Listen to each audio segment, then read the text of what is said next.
Creating Manhattan, I think first and foremost, is a leap of faith, especially all the ways that people talk about making him or have talked about making him over the years.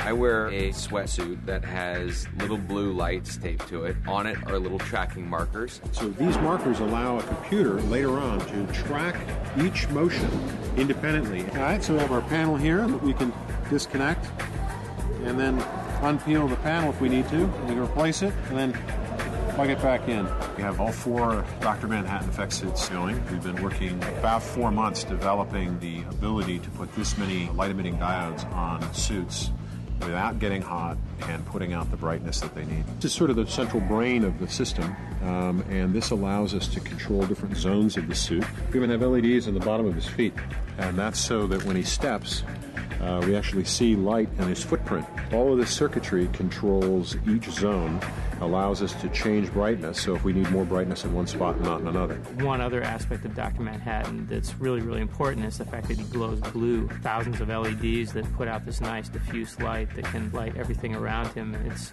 become a major lighting source in the movie in some scenes. Whenever Laurie, for example, talked to Dr. Manhattan, all the sparkle in her eyes became more magical and did half the lighting for us sometimes. They paint little dots on my face every day that are also tracking markers. We're going to do 34 expressions. Okay. After we do those expressions, we're going to do something called a range of emotion expressions. Okay. And it's something like happy, Right. sad, anger.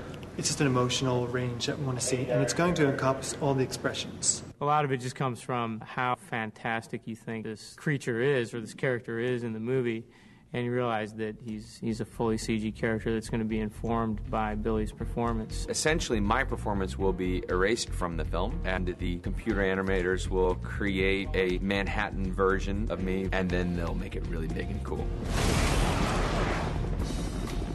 We're in Dr. Manhattan's lab. He's going to be 45 feet tall in here, and this balloon light that you see up there is going to represent the light that Dr. Manhattan gives out when he's that tall. All right, because he's a CG character through the whole movie, and we can easily make him 45 feet tall.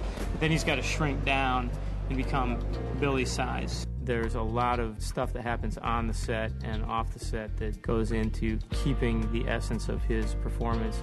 It's been an interesting process to carry on from the initial test phase and get to the perfect Dr. Manhattan look and put him into the scene.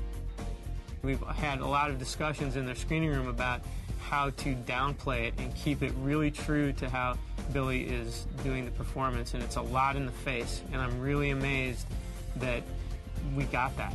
I think we lucked into something that worked out really well for this film.